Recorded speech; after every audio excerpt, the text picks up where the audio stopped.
Sports Center.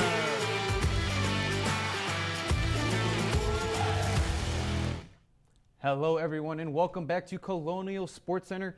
I'm here once again, Joey Dramasic here with the associate producer for Sports Talk in the Berg, Mr. Caden Hyde. Caden, welcome back to the desk. Yeah, I'm glad to be back. Spent last semester going on various different journeys, but I sure am glad to be back here in the RMU-TV studio.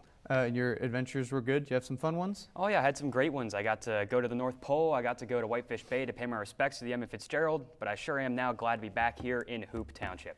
Hoop Township is actually, we're going to start today with the men's basketball team as they took on the Horizon League #1 Wright State Raiders last night. We're going to start things off here with some highlights from the second half of that game. Yeah, and you can see right here, taking it inside is number 33, Michael Imariagbe, who had a great game for the Wright State Raiders, all things considered, had a double-double as they brought the score within one here. RMU taking a very smart timeout. Yeah, the Colonials had a 13-point lead going into the second half, but the Raiders started off the second half strongly. Yeah, some could say there was a corgi race at halftime, and I mean, corgis are dogs. Wright State are the Raiders, a dog mascot. Could be a little bit of collusion there, but you can see here, Wright State has now taken the lead after being down so much in the first half. As Albert Vargas takes it inside, going to go and pass it into Nico Chidikudis for a nice baby hook off the low block. And when things started to look low for the Colonials, the leaders like Nicholas Chidikudis and Ryan Prather Jr.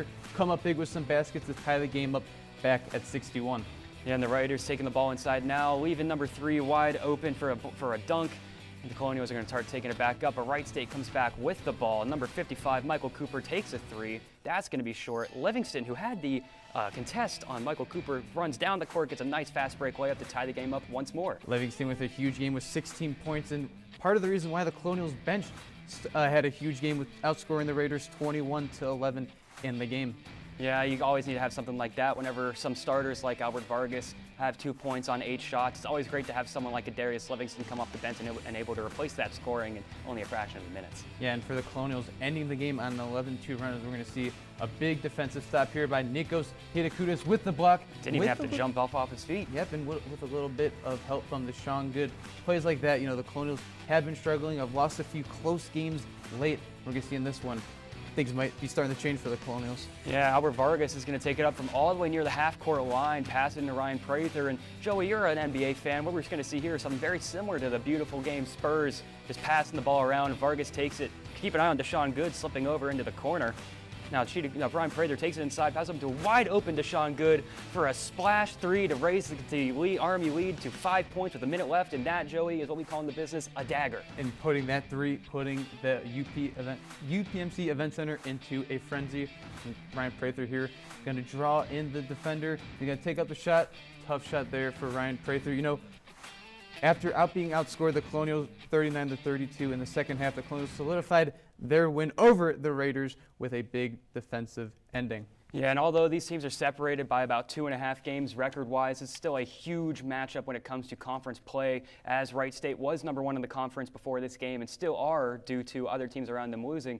But a game like this for the number 6 seed right now, Colonials, is just completely invaluable towards the rest of their season. Yeah, now over to the women's side. Caden, they had a big game against IU this past weekend. Tell us about that. Yeah, Joey, I'm going to get into that now. For the first time since joining the Horizon League all the way back in 2021, the women's basketball team has left for the Jaguars' home stadium, Indianapolis, and come back with the W. They're 1-5 since joining in 2021, and that one win coming this past week, and it's a 76-71 victory over the Jaguars. They out-rebounded the team, which made up for a pretty lackluster turnover differential. Ava LaRue went a perfect 7 for 7 for 21 points. Bailey Coons added another 20 with Aislinn Malcolm having another 13, and this is just something else that's invaluable for the team moving forward. And we saw something similar last year with the men's team with the Horizon League going to Cleveland State and getting their win for the first time. So big win for the team moving forward. Big game there for the women's team, but they also had another big one against Green Bay this morning here at the UP Event Center in Moon Township. Nick Evans was at the game there.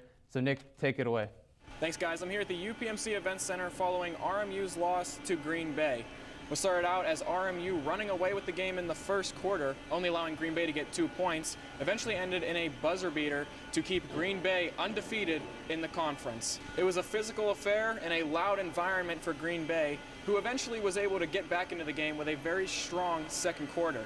Green Bay played from behind for the majority of the game, but Coach McCabe credits a technical foul on herself, allowing Green Bay to get a spark in the second half. The physical affair eventually came down to Cammie Pepler's buzzer-beating three-pointer. Let's hear what Coach McCabe had to say after the game. They executed incredibly well. Aislinn stepped up big time in the second half. Bailey was phenomenal the whole game. Miriam, we made shots. I think down the stretch we had a couple of looks that, hopefully we can make throughout the game. I'm a big, I believe big time that one play doesn't win or lose a game, right? But a technical foul and a 5-point stretch in a game that they had to bank in a 3 at the buzzer, I have to be better. This team is good enough to beat anybody, when they're locked in and they want to. We talk about consistency every single day. And if we show up to practice like we did yesterday, we show up to games like we did today, I'm really confident in anybody that we face. Our motto for the season has always been, after every game, has been never too high, never too low, and so they're upset for sure. And we just can't be too low because you have a one-day prep for Milwaukee, who's very good, probably going to play us in some zones, so we've got to be able to make shots at home. But the number one thing I told them was that this was on me and that they played well enough to win, and I'm going to be a better coach, and I promise it won't happen again. Despite the loss, Robert Morris is currently sitting in the top 5 of the Horizon League standings, and they have a quick turnaround as they will face Milwaukee this Saturday while the season rolls on. Back to the guys at the desk. Thank you, Nick, and certainly a heartbreaking loss for the Colonials against the top-seeded Green Bay Phoenix. But Joey, we're going to go from the hardwood to the diamond and from one Horizon League contender to another, and there's been some pretty big news for the softball team that came out over this week. Yeah, and for the first time in program history, the RMU Colonials, who are the reigning Horizon League champions, were predicted first this season in the Horizon League preseason rankings. We're going to go back over to the fall semester when Nate Fennell sat down with Coach Jackson Wagner. So Nate, take it away. I'm trying to do a pretty cool transition. That was good actually. First question for you, what's the off season been like for you and your team as the Horizon League champs? It's been a good one. I mean, we have 7 freshmen and we have a couple of transfers as well. So there's been a lot of pieces kind of moving together and trying to start to learn each other, and it's been one of kind of finding some competitiveness amongst each other and really kind of growing to know each other a little bit more, which is always part of the fall, but I think with as many new faces is a pretty big piece for that. So, what does it mean for your team that you're going to be having 14 players returning this season from last year's championship roster? It's huge. It's huge, and we are very deliberate and very intentional with the way that we build our roster and the way that we do things. Is that we had an amazing group of seniors last year, and every single one of them had big moments for us in their careers and in that senior year. But you build a program for continued success, not just for one moment and then you have to rebuild. We're here to reload, and we've got a really great group of young women that have come back and a great core of women that it's not a rebuild, it's a reload in so many ways, that they're ready to take the next steps in their game. And then those who maybe didn't play a whole lot last year, or they're freshmen coming in, they're ready to step up and take advantage of now their new opportunities. And I think that's how you build continuous success over multiple. And thank you, Nate. There's certainly a lot of things to be excited about over on the diamond for your RMU Colonials. Now, when we come back, we're going to be talking about some women's hockey games over the past weekend, so don't go anywhere. The death of George Floyd, who died in police custody Monday night. Turning my pain into purpose is pretty much what I have done to start this foundation. It's going to take more than just us, as a foundation. It's going to take the community, the world, to help us make a change, because it just can't be us.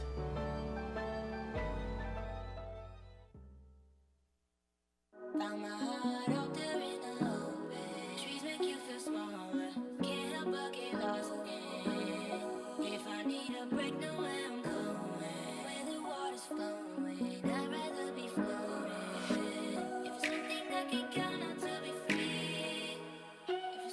Feel the beat of nature at a park or forest near you.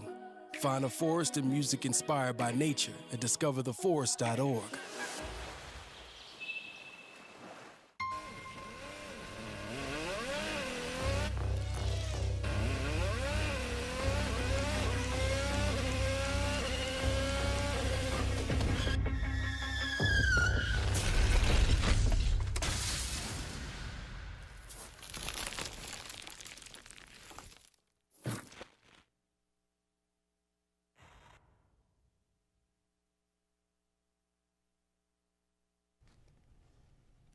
Welcome back to Colonial Sports Center, and as Caden mentioned before the break, we have a lot to go over with the women's hockey team. So Caden, why don't you take it away with how the Colonials did this past weekend?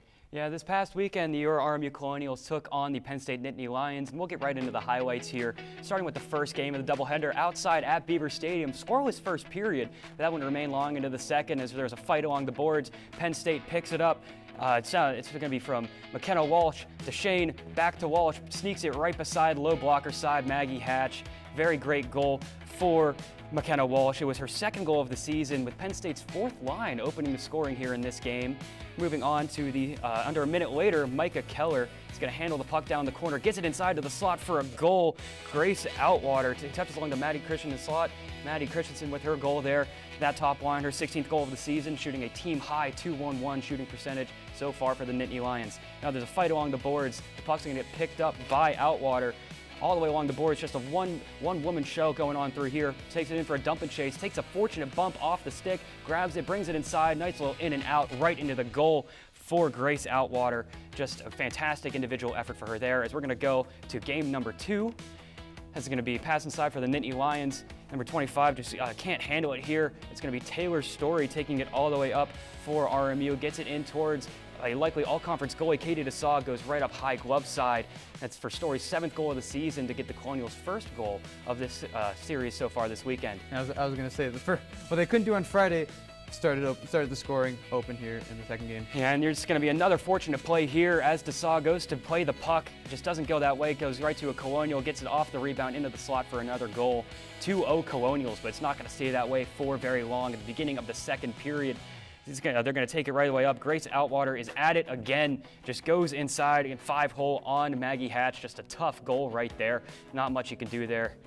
As the Penn State is going to take it again once inside, fighting against the boards. That is 5'9" Maya Vaslik making absolute mincemeat of the Colonials' defense along the wall, playing just out physicaling them. Gets it inside for a sweet toe drag goal by Abby Stonehouse. That's the type of thing you see playing in a video game.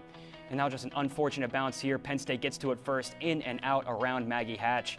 That's a goaltender's worst nightmare. Quick along the break, no defense. Can't really block anything there. Yeah, and the Colonials went up 2-0, and now the tables kind of turned here. We're about to see the 4th goal by Penn State. Just another unfortunate bounce, as you said. We've seen a few of those in this game, and just kind of is the story for the Colonials in this one. Yeah, now the Colonials are down on the penalty kill. Gets it down inside. Maggie Hatch thinks she makes the save.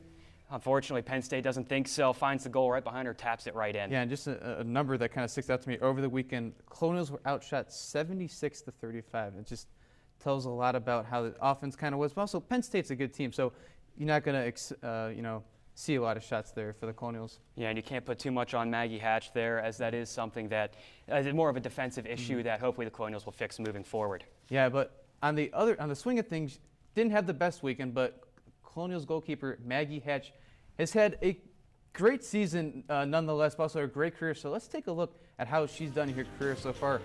Starting off with some career stats, the CHA All-Rookie Team in 2023-2024 was the team MVP last season, 3-time AHA Goalie of the Week, 2-time HCA Goalie of the Year on the watch list, and 1-time CHA Goalie of the Month.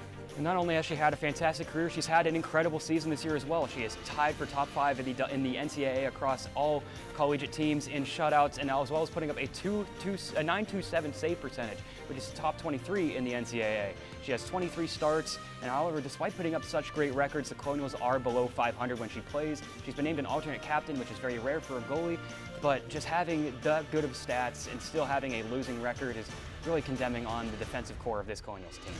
Yeah, and for the Colonials, the defensive core, as you said, on the weaker side right now, but she's keeping them in the playoff race. You know, for a decent seed to get out of the 6 and 7 playing game in the AHA. So, Caden, why don't you tell us about some of the standings and the playoff picture for the Colonials? Yeah, of course, as we're winding down here on ACHA play, we're going to take a look now at the standings now in the Horizon League. As you can see, number 1, Penn State running away with it, 58 points. But down there towards the bottom are RMU and Syracuse. These teams are going to be fighting for that 5 seed. RMU currently is going to be playing 2 series, one against Delaware, who, as you can see, has 5 points. They've been shut out 14 times. I think those are 2 very winnable games for the Colonials. Then against Lindenwood, who have been historically not a great team in the ACHA, but has been number 3 this year. They win those 2 games, and as Syracuse loses their series against Rochester Institute of Technology and Mercyhurst, they'll be able to leapfrog them in the standings and get that ever so valuable 5th seed, which keeps them out of the 6th seed and 7th seed play-in game, and it will box them into a game in a series against RIT as opposed to Lindenwood, which is invaluable when it comes to seeding for these ACHA playoffs. Yeah, and you know, Delaware, hopefully an easier matchup for the Colonials, and you know, just try to sneak in there. You know, try to avoid a game that you have to play. Save your bodies for the rest of the playoffs. Yeah, and Syracuse is going to be playing as well. Like I said, Rochester is sitting number 4 right now and has a great chance if Rochester also loses out and Syracuse wins out for them to flip. So that'll be a very competitive series. Mercyhurst has number 2 locked up because they're 15 points ahead of Lindenwood, but still so far behind Penn State, so they might have a little bit less to play for. So not only does RMU have to win out and Syracuse have to lose out, but there will be serious competition on both sides in all 4 series in order to get this thing done. Yep, and we're going to take another break here, and when we come back, talk about some Colonial men's hockey, some lacrosse. So make sure to want to stick with us here on Colonial Sports Center.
When you adopt a shelter pet, you discover their unique mix of all kinds of traits. Where'd Wiley go?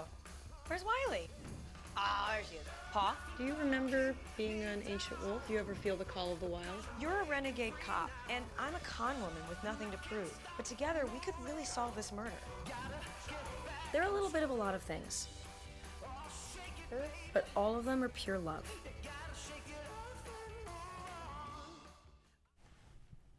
Hello and welcome back to Colonial Sports Center.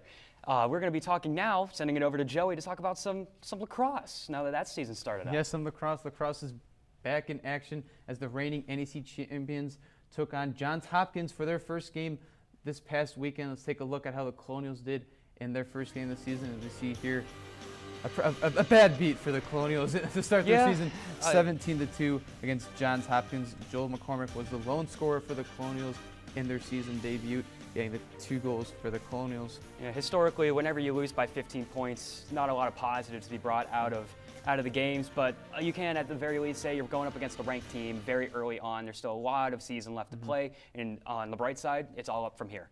Yeah, and they take on Richmond this Saturday at 3 p.m. in Virginia, so the Colonials will be looking to get back on track against a pretty tough opponent here in the season, to begin the season.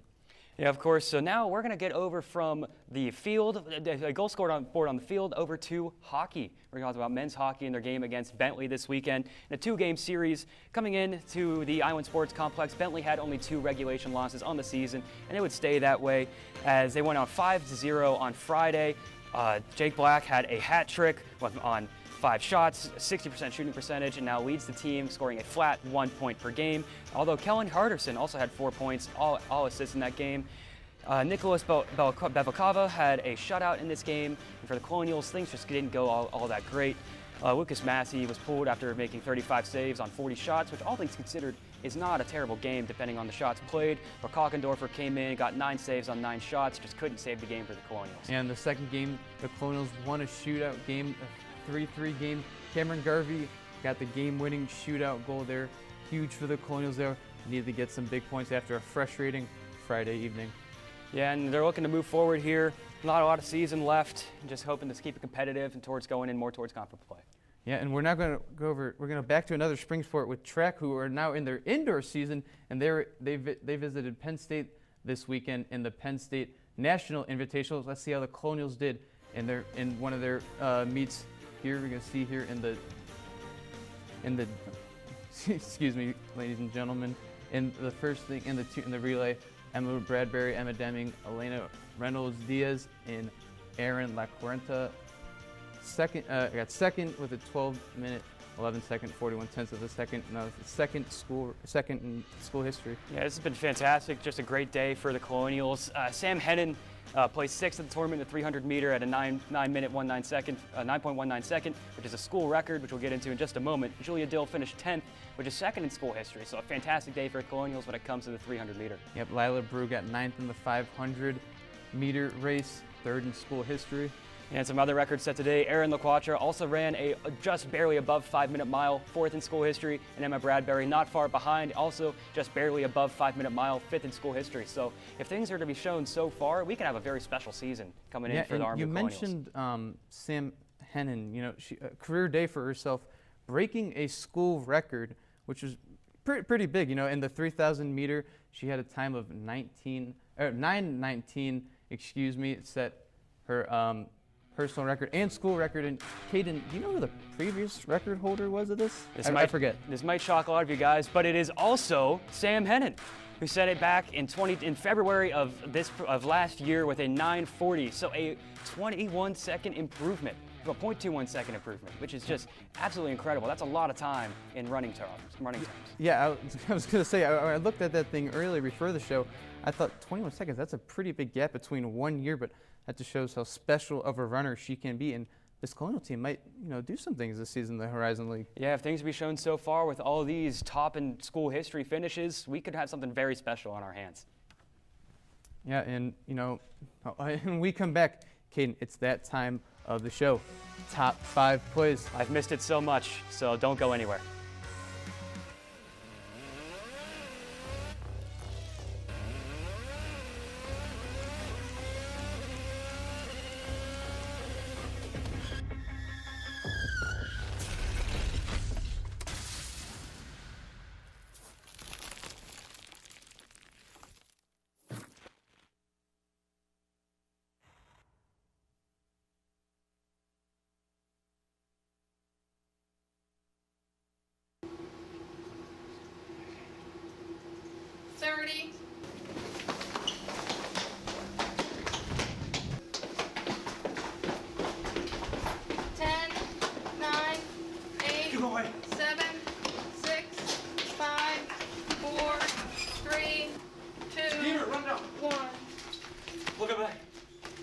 Colonial Sports Center.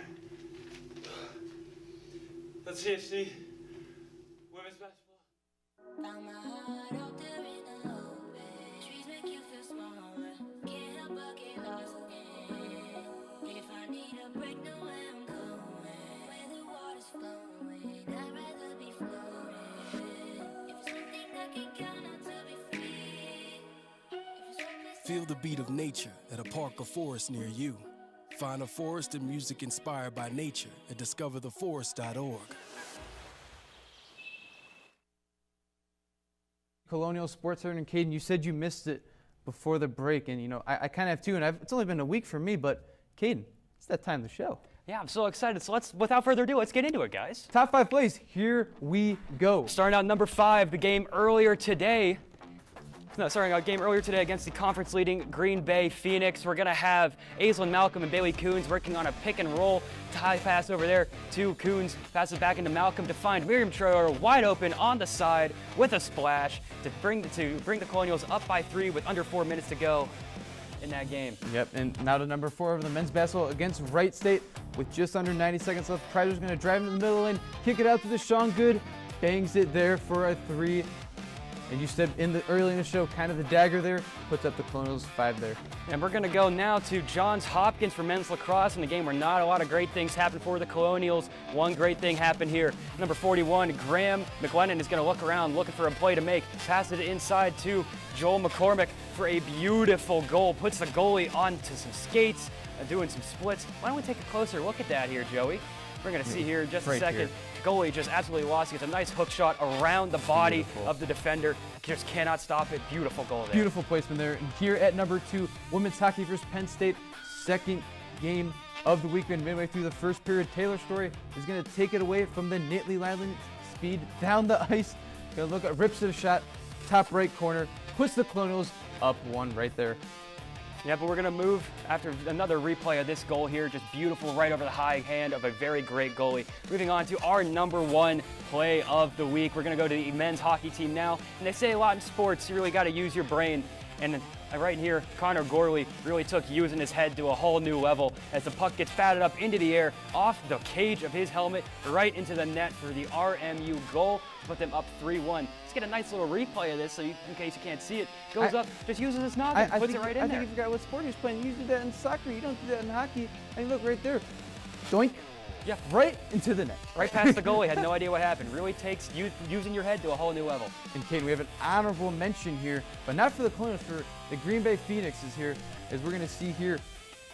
Camille Pepler up, bank 3 for the win, knocking out the Colonials in that one. Heartbreaker for the Colonials, had a 17-point lead earlier in the game. Pepler right there, you see it, take another look, bank off the glass for the win as time expired. Yeah, usually on this program we are more RMU centered, but when something great like this happens, sometimes you just got to give the other team their flowers. Yeah, and she's hyped. I mean, the Phoenix now are still undefeated in conference play. Big game there for the Colonials, and big game. Let's take a look at some games to watch for the Colonials. So let's start off with my game to watch is women's lacrosse as they take on George Mason tomorrow. Mia Berthoff is my player to watch for the Colonials. Last season, 37 goals, 18 assists, equaling out to 55 points a game and a shooting percentage of just under 49%. She'll be big for the Colonials in this one. And for George Mason, Kate Anders, 40 goals last season, 10 assists, 70 points there for George Mason with just under 40% shooting percentage. She'll be a big reason why George Mason's going to make their Colonials' first game a tough matchup.